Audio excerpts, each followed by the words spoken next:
Hello and welcome everybody to another episode of Strickland. I'm your host, Shwin in this episode 512. I am not joined by my co-host Prez, who is all in good health. Nobody be worried. He has things going on. He will share them with you whenever he feels like sharing them with you. But until then, I will have a variety of guests. And today, joining me is somebody who you're familiar with, arguably the worst host in the history of Locked On Knicks. He is the dictator in chief of the Strickland. His name is Alex Wolfe. That is at the Alex Wolfe on Twitter, which he never uses. Alex, how are you doing? I use it so little that I changed it to at Alex Wolfe, and it doesn't even register at this point. But yeah, inarguably the worst host in Locked On Knicks history. I'm glad that someone finally acknowledged it, so it's good. Yeah, I just like to make sure that I treat all my guests with the respect they Utmost deserve. respect. Absolutely, absolutely. The key to all the connections we've made here at the Strickland. And hopefully it'll help us as we probably look to upgrade our playing talent on the roster for next year's. We need a point guard, man. We really need a point guard. It was too unstructured, bro. It was too unstructured. Getting just a couple people who could dribble would be a good Yeah, start. So if you I'm could dribble, hit me up. I'm already like, I'm not kidding you. Nick's Twitter days made me already like, I immediately that night Googled like men's leagues near me. Cause I'm like, I got to get back to 5-on-5 again. My processing wasn't as good as it should have been. But it's because I've only played like 2s and 3s for like 8 years. So yeah, I got to get back in a men's league, man. We'll come back stronger next year, hopefully. But yep, this is our tank year. We're getting Cooper Flag, and we're going to be back. All right, we're not here to talk about next Twitter Day. As fun as it was, thank you again to Sean for having us participate in that event. But before we get started, we're going to be talking about the Knicks, and then we're going to get into a bunch of trade war crimes which are submitted by our great denizens of the Discord. Unfortunately, these were submitted a couple of weeks ago, so some of them may not actually be possible anymore because players have already moved, players have been traded. That's fine. We had to delay that because of some unexpected shit that came up. Not a big deal. We're going to get through that. All right. But before we do that, I do have to make a few announcements. First, the Strickland has a YouTube channel where you may be watching this podcast. If you haven't done so already, please hit like, subscribe to the channel, leave a comment. That'd be a huge help to us. The Strickland also has merchandise, which you can find on our website at www.strick.land. There's a link that'll take you to the merchandise store and all kinds of cool stuff on there, like t-shirts, sweatshirts, hats, coffee mugs, water bottles, you name it, we got it. The Strickland also has a Patreon, which you can subscribe to. There are a number of different tiers. There's a $6 tier that gets you access to Pod Strickland, this podcast that I host every Friday with Prez. You also get access to Takes from Obvious Bozos, a podcast hosted by Andrew Steele, a.k.a. Doug, along with Zach Blatter, and you get access to the Strickland Discord. The conversation never stops. There are further tiers. There's a $9 tier that gets you access to Strickland Roll, my pod that I now co-host along with YC, where we talk about the Knicks and other things. You also get access to Strictly NFL, which you guessed in this podcast about the NFL that is hosted by Konstantin Metrikos and Desmond Novak. You also get access to wonderful premium articles by Matthew Marino, one of the best in business. There are further tiers. There's a $15 tier, $30 tier, $50 tier, and $100 tier. That's with a variety of additional benefits, like listening in on pod recordings, merchandise discounts, and potentially co-hosting a podcast alongside yours truly one day, whether you choose to subscribe or not as soon as possible without you. So without further ado, let's get started. Okay, I mean, we'll just get through some really quick fucking hitting Knicks news. James Borrego, the Knicks had interest in him, reportedly had a heavy interest in him as potentially join the staff as an offensive coordinator type of assistant. It seems that New Orleans is reticent to let him go, and he will be staying in New Orleans. I guess that they feel he might be the secret to their very well constructed roster, unlocking it and making sure that Zion Williamson and Derek Queen can put up 170 points because they will not be defending anybody very well. I don't really have any thoughts on this. I'm not that worried about the assistant coaching search because it feels like the Knicks are very comfortable taking their time to do all of this coaching stuff over the offseason. And it's July. It's July 9th. If they have a coaching staff in place by like the end of the month, that's completely fine. There's more than enough time. I mean, I think generally you probably could just fucking get a staff together by like September and it's fine. I don't anticipate it'll take that long.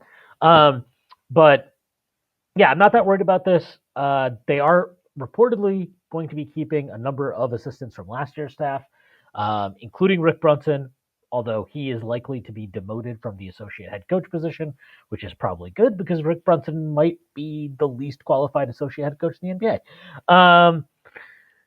I don't know. Again, like I don't really have an issue with any of this. I would also guess that they might feel some of these assistants could have more of an impact under a different coach, and maybe were value adds that just weren't fully capitalized on by Tibbs, who tends to kind of run the show very kind of unilaterally, which is different from a lot of other coaches. So I don't know if you have any thoughts on anything coaching related. Oh, we did get a Mike Brown Yeah, I think interview press conference yesterday. yeah, I think the Borrego thing, I mean, whatever. I'm surprised that there weren't more people trying to dunk on this today, honestly, being like they were when, they got denied access to interview Kid and those guys, like, it seemed like a prime opportunity, like, oh, why did the Knicks even reach out about this guy if they thought they couldn't get him? And it's like, well, it's a lateral move. I mean, it's not even like he's not the lead guy on the bench at New Orleans already. So like he's already the associate head coach. So it's not like you can even be like, well, we're promoting him from like the third chair to the second chair. It's like, no, he's already like basically head coach is his promotion at this point. Like, so till he gets that job again, you kind of don't have any leg to stand on in the like unwritten rules of the NBA. Um, so on that, whatever, I don't care about it. It's fine. I figured that might happen because why would a team that has a guy that they hired that they like give him up for nothing? The answer is no real reason. Other than that, I mean, the incumbent assistants, like, yeah, good that Rick Brunson is getting demoted. Again, I don't. Maybe he did offer more than we knew, but we'll never know because I mean, it seemed like he was very much in Tibbs' ear all the time. It also seemed like you could tell that Tibbs was not actually listening to him because Rick Brunson would look pretty pissed a lot of the time. So whatever, he could stay on the bench. I think mostly the guys they'll probably look to keep would be like one guy that stands out to me that seemed to draw pretty rave reviews was Thel Harrington, who was added to the bench this year as like a big man coach, and people seem to really like him. I'm pretty sure that was a Leon hire, not a Tibbs hire, so it makes Mark sense. Mark Bryant's another one. He's also one of the big man coaches. He's supposed to be staying. I believe Yeah, Darren Erman, yeah, Rick Brunson we know about, and but so no, obviously no like Dice Yoshimoto, no Andy Greer, no the other actually guy. I think Greer is reportedly staying. Oh, that's kind of interesting because he was sort of a Tibbs guy, but whatever.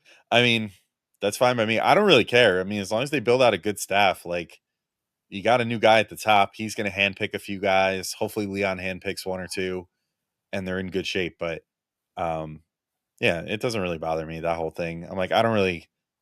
It's like, are we going to try to microanalyze this and say that they fucked up hiring, you know, assistant coaches? It's like pretty sure none of us actually know what the fuck these guys are doing or like how actually good they are, how actually bad they are, because the only job that like the average fan can really like truly wrap their head around and like actually judge someone on is head coach because they're kind of like the person that does everything and is most responsible for what the team does. But other than that, like sure, every staff, even bad staffs, have good assistants and bad assistants and everything else. So it's whatever. I'm not too worried about it.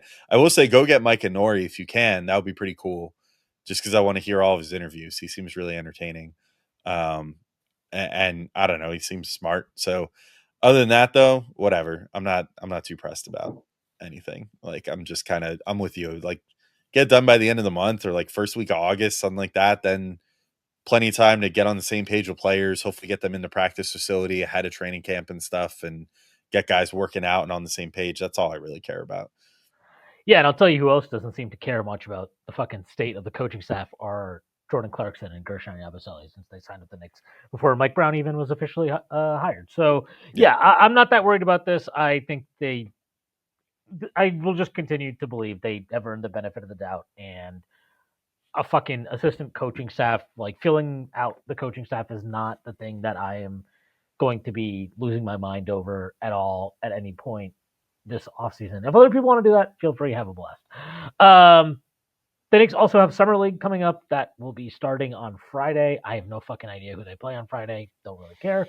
But Jordan Brink is coaching the team. They will have Pacome Dadier. They will have Tyler Kolek. They will have Ariel Hukporti. They will have Kevin McCullough Jr. They will have Dink. Is it Dink Pate? Dink Pate? Dink Pate? I don't know how to pronounce I've his been last saying pate, but I don't actually know. name. Yeah, we'll go with Pate. It sounds cooler.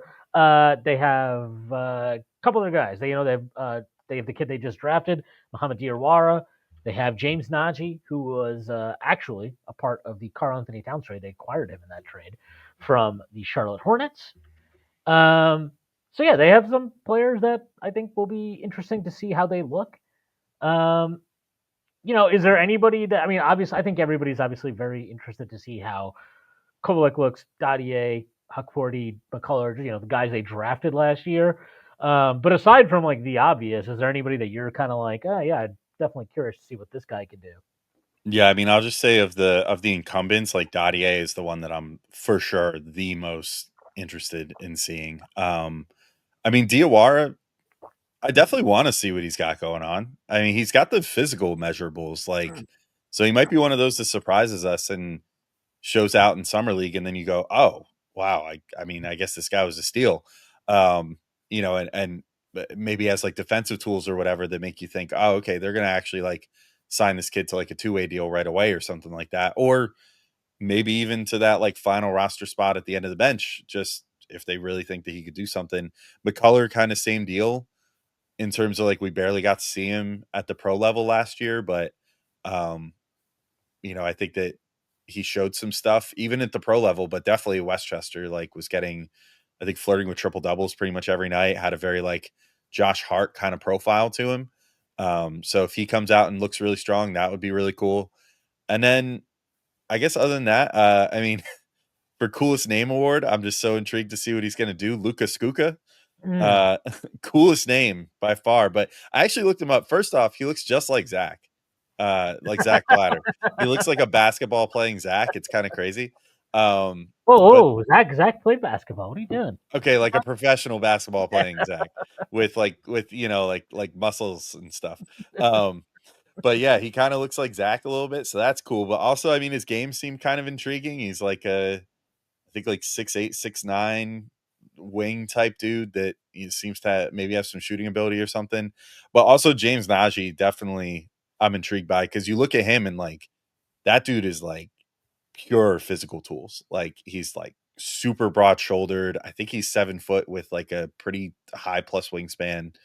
Um, he looks cut as hell. He looks athletic as hell.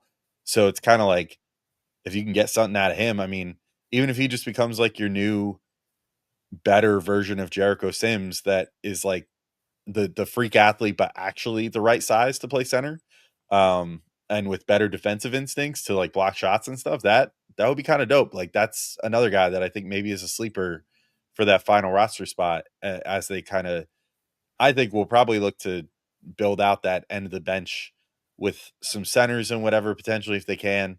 Obviously, I think they want to get another ball handler too. That's been very well reported everywhere. But I think having like an extra break in case of emergency big, not a bad idea, because we know what the injury history is of both the Knicks top centers, and now I guess Huckporty as well.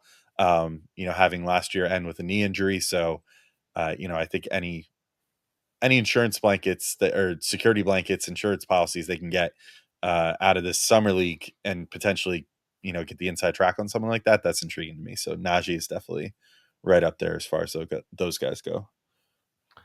Um, yeah, I think Najee is probably the guy that I'm like the most intrigued by, just because he is. I mean, just looking at, he's 6'11", he's something like 246, 250 pounds. I believe he has like a 7'9" wingspan or some absolutely bonkers fucking measurements.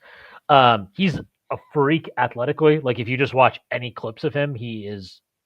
I mean, I don't know how else to describe it. He's just a complete fucking physical marvel. Um, Look, man, whatever people want to say, the Knicks, they have a type. They have a type at center, and it is very, very evident what that type is. Uh, like, personally, and I've talked about this before, I've mentioned it to you, I've mentioned it in the Discord, I've talked about it on previous pods. I do not believe that they want to use Karl Anthony Towns um, primarily or solely is probably the better way to put it as a center. I think they like their rim running, vertical fucking threat, big guys that can jump out of the gym, that are big bodies, that are more traditional defensive anchors, that are strong on the glass, all those type of things. I think they have a type. We see it consistently. We've seen it over years, right? I mean, I know Isaiah Hartenstein obviously gave a little bit of a different dimension in terms of the fact that he could do stuff with the ball in his hands and be a little bit more of a dynamic playmaker in that way. But you go back, right? They've kept Mitchell Robinson over the years. Isaiah Hartenstein, even guys like Nerlens Noel, right? Elite kind of defensive anchor, vertical roll man kind of threat. And it just goes on. Sims is the same idea. Obviously, he did not hit the level that Mitchell Robinson or Isaiah Hartenstein did. But you see it again, right? Like they last year, they obviously draft Ariel Hukporti with what was the last pick of the second round, and then they kind of go out of their way almost in a way to go get James Nagy in this Karl-Anthony Towns trade. They have a type. They definitely have a type at the center position. I think that's a good thing.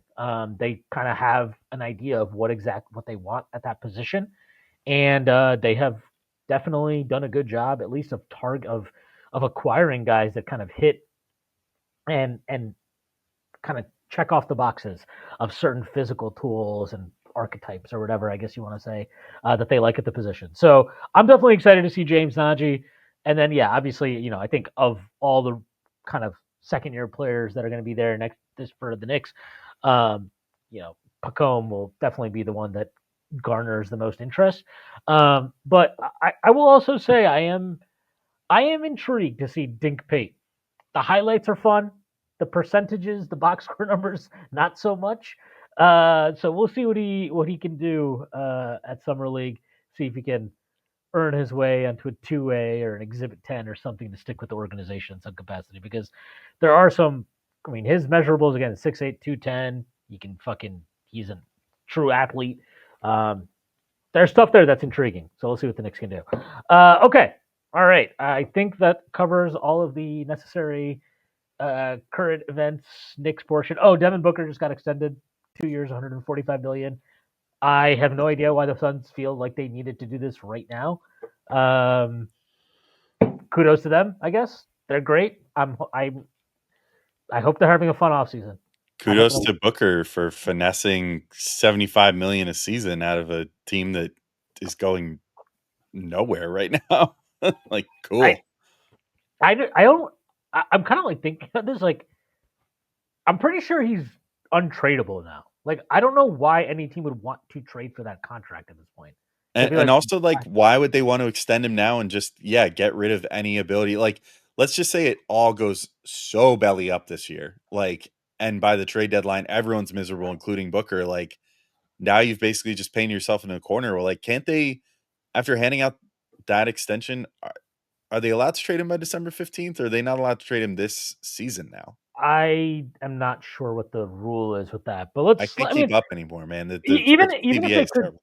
but even if they could trade him, like I just don't know why a team is going to be like, oh shit, we can get Booker locked in for the next 4 years at like 250 million or something. Yeah. Why the fuck Just, is any team excited about that? no, Yeah, yeah, that's terrible. let's do it. Yeah, fuck.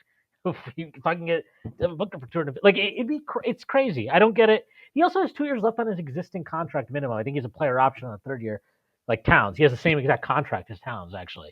So like I think they have the same agent at CAA too. So Leon handed them off to the same agent. Good job, Leon.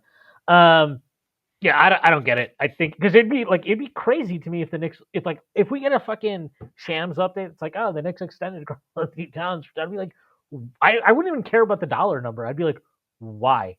Why Mhm. are we doing this at all at any point for anybody? It's crazy. I have no idea what they're doing. They're not the smartest team in the league. I'll say that much. I think that much is certain. If nothing else. All right.